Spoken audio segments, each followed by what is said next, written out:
Hi, my name is Tanya and I am a sewaholic.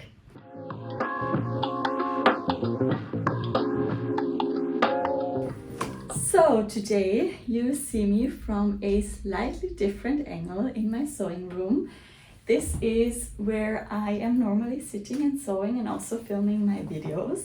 And here I have this lovely rack in my flat and I put up all the garments that I recently made or that I specifically like and want to showcase them. So I have all of them here. And this video is going to be all about what I made in the month of March.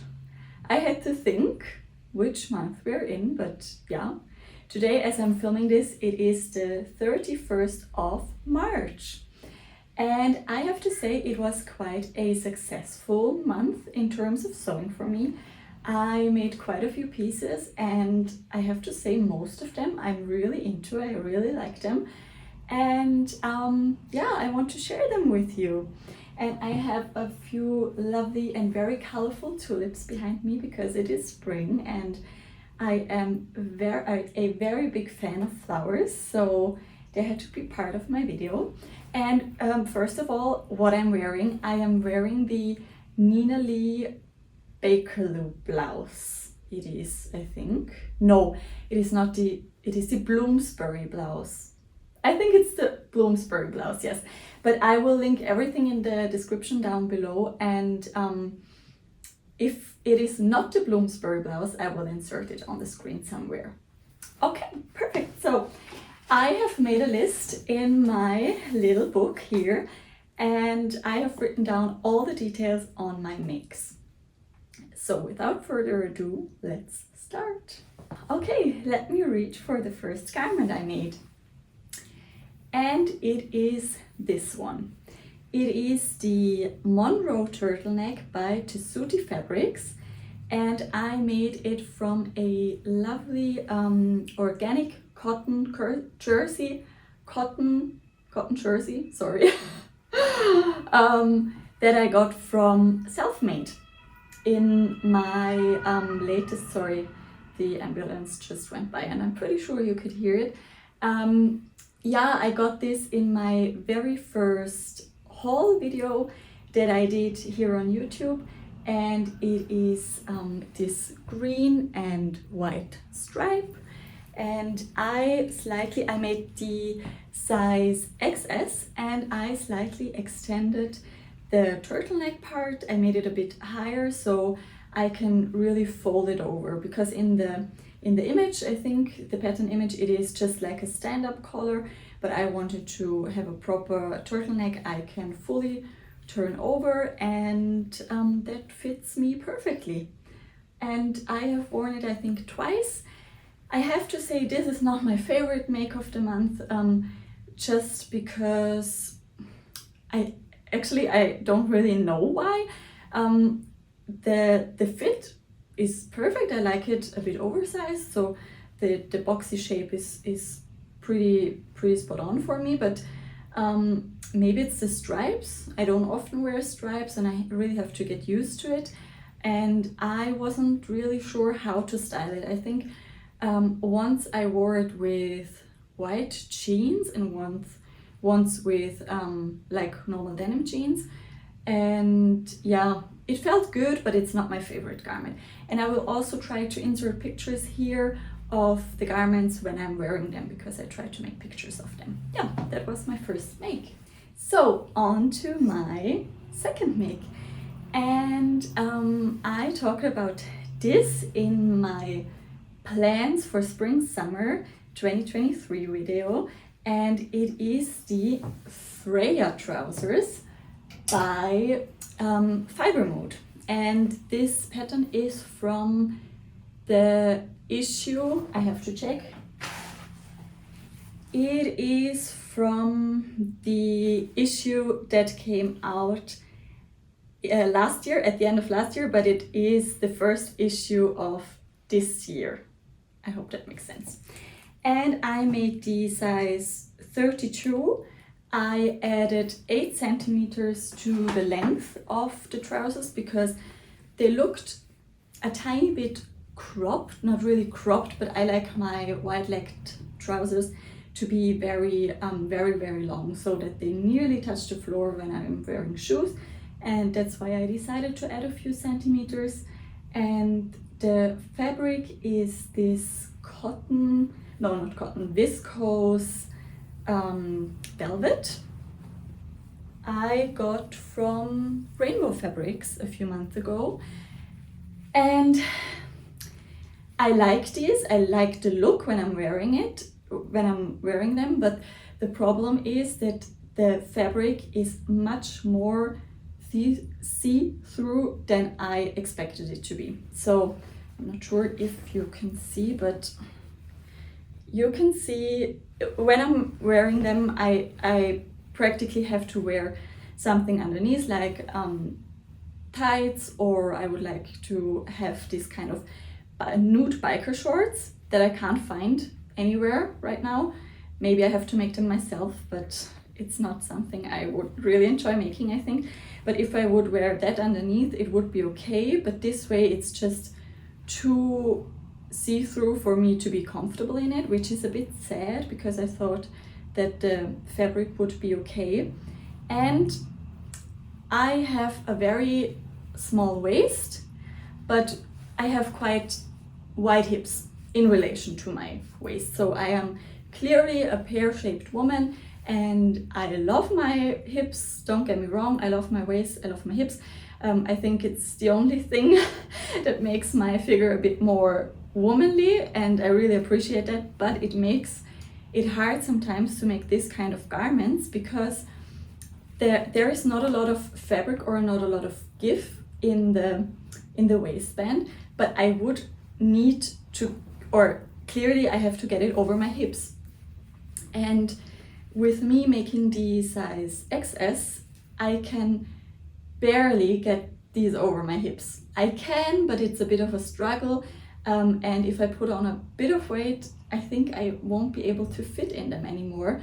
And I really have to maybe grade out to a size S next time in the waist department, not because it doesn't fit my waist, it fits my waist perfectly actually, but I can't get it over my hips. But yeah, I love the pocket detail here on both sides, and the trousers have a faux fly here in the front and an elasticated waist, and it's a great pattern, to be honest, and I will definitely make it again. I already got some more summer appropriate fabric. It's a viscose linen mix, and I will definitely make these trousers again. And the next thing that I made in March is this cute little bag, and you have to think these two bows away because they were another make, but I just pinned them on here so I can show them better to you. But I made this cute little picnic bag, and I got an inspiration from a Pinterest picture which showed a very similar bag with big ruffles and also like a pocket here in the front.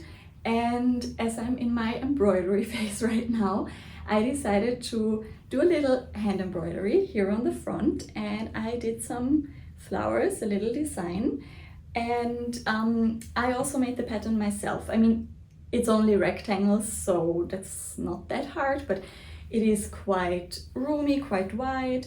I also put in a little zipper pocket in the back, which is very handy if you want to put money or your smartphone in it or something like that.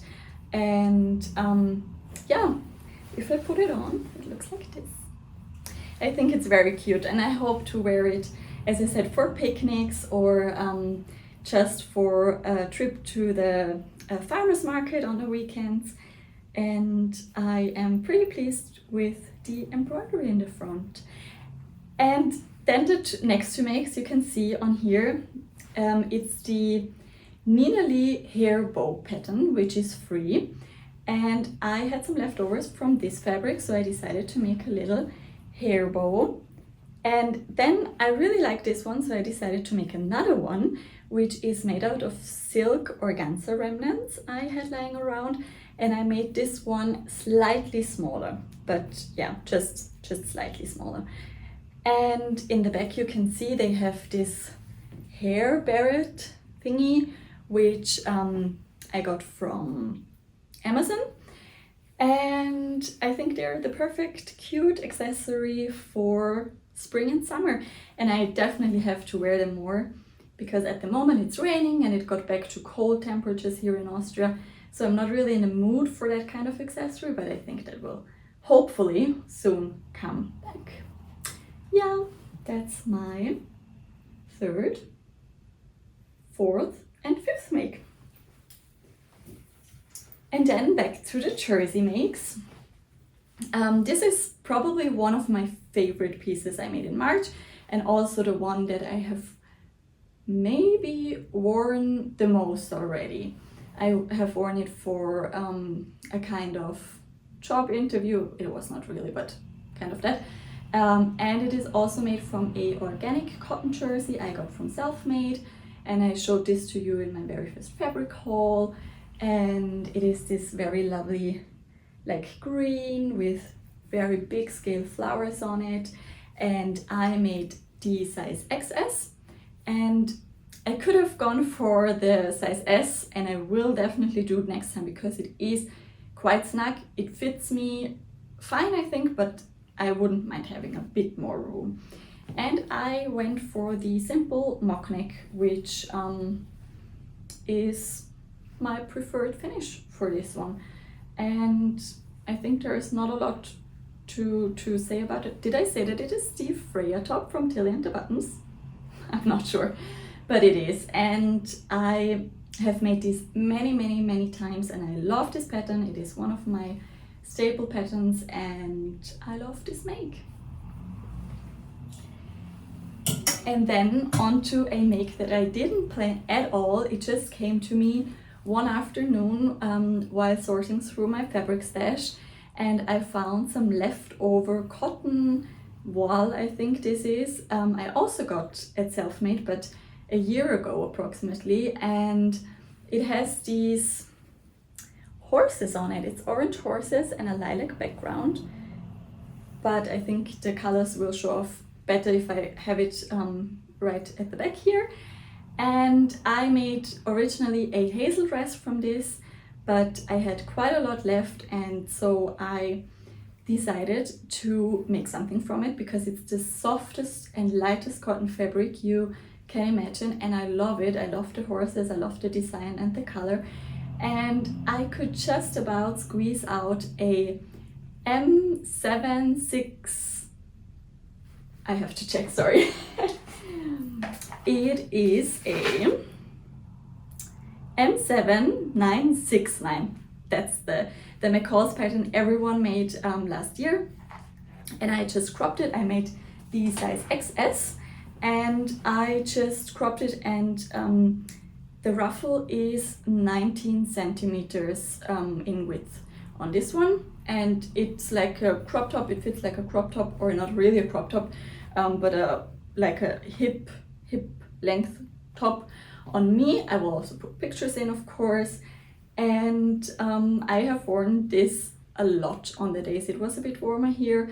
It's the perfect top to wear with white jeans especially, and yeah, I have this really like springy feeling, and it's a bit cottagecore, which I love. And yeah, and I put in here a very cute little label from Hazel's sister, and I put it on the outside because I think it's a nice little touch, and someone will hopefully smile if they see this little message here on the back.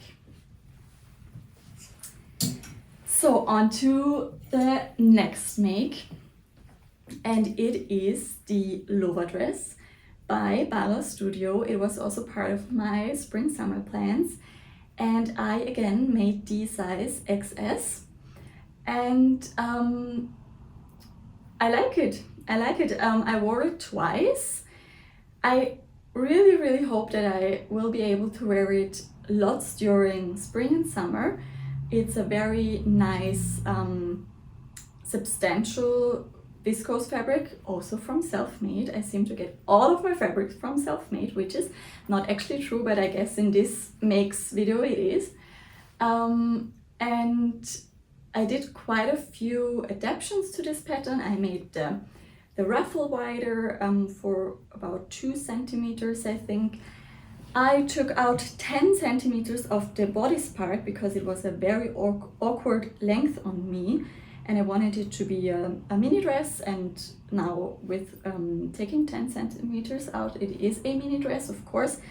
And I also added elastic on the hem of the sleeve instead of the cuff, and I elongated the sleeves for about 8 centimeters. And I made the neckline. I talked about that in my last Friday sews, I think. I made the neckline lower for 2 centimeters, and then I realized that was much too low. So I had to put in a little pleat here. You can see here. And now it's higher up again, and now it fits me. I think it's still a bit too low, but I can get away with wearing it in the summer and putting like a vest top underneath or something like that. That's it from the back. Very simple, to be honest, and it was a really enjoyable sew, a really nice pattern to make up. And as I said, I really hope to get a lot of wear out of this. The next thing I made, you will probably don't be able to see what is going on here. It is a swimsuit I made, and the pattern is by Edgewater Avenue. I made the smallest size, which was again size XS, and I got the fabric from Stoffe.de. So a bit of a change here, not self-made. It is a very gorgeous swimwear fabric, very like stretchy, and I self-lined the whole thing. And yeah, as I said, you won't really be able to see it, so I will definitely insert a picture here from the front, not from the back, because it is barely existent in the back, to be honest, and I didn't really realize that in the beginning, but I think I will get away with wearing it on holidays in Portugal. And I honestly am so pleased with this make. I didn't think I was able to make up swimwear that fit me, that made me feel good about myself, and this ticks all of those boxes. And I will definitely make some more swimwear this summer. I have quite a lot of leftover from this fabric, so I will maybe make a 2-piece and buy the pattern again from Edgewater Avenue, because it was honestly great. The instructions were okay-ish, but she has a lot of videos and instructions on her YouTube channel, which were really helpful, and she also explained a lot about the swimwear elastic, which helped me personally a lot, and I am just over the moon with this swimsuit. And then we're already coming to my very last make of March, and it is another one of these tops that I hope you can see a bit what I mean, in that crossover in the front here on the collarbone. And I made it from a leftover cotton jersey piece I had at home from another project, and it is this cute little zebra print in a beige and black color. And this is a pattern I talked to you about also in my last makes video, and I copied it from a ready-to-wear top that I got at TK Maxx, and I traced it, so I have it as a paper pattern now, and can make many more of these, and they're so comfy, and I think they look so effortlessly cool in a way, and yeah, I like it in every fabric I make it, and this zebra print is no exception. I hope you will see from the picture what I mean by the crossover detail. I did bias binding in the same fabric here, and that worked pretty well. I have to say, I learned from the last time that I have to stretch out the bias binding a bit more so it doesn't gape in the back. But yeah, I really loved that one as well, even if I didn't have time to wear it because I made it 2 days ago, and yesterday I was out the whole day and it was a bit too cold to wear it, but I will really probably get a lot of wear out of this in the upcoming month. And then there is one last thing I want to share with you, and I also talked about this in my last Friday Sews video, and it is that I made some embroidered bookmarks. And I don't have all of them here with me because I gifted some, and some are in my books in my living room, but I can show you 2 of them, and it's with my initials and the initials, I hope you can see it like this, the initials of my aunt, and I will give this to her. But yeah, I hope it focused because last time I did this, it didn't focus. I hope you can see it. Yeah, I really got into embroidery again this spring. It's just nice to do it in front of the television and not be on my smartphone second screening. And it is just very like relaxing for me, and I really enjoy it. Okay, that was everything from me for today. I hope, as always, you had a lovely weekend with lots of sewing, and I wish you the best start to the week tomorrow. And if you would like to subscribe, I would be really happy if you could, because I got a lot of views on my videos and I'm so happy about that, but I think a lot of you are not subscribed already, and if you do subscribe you will get notified every time I upload a video, and I really plan to stay consistent and upload a video every week. I also plan to maybe upload twice a week in the upcoming weeks. I don't know, but I really hope I will be able to, and that would be so nice of you to subscribe and also to give the video a thumbs up. And thank you a lot for your support. Bye guys.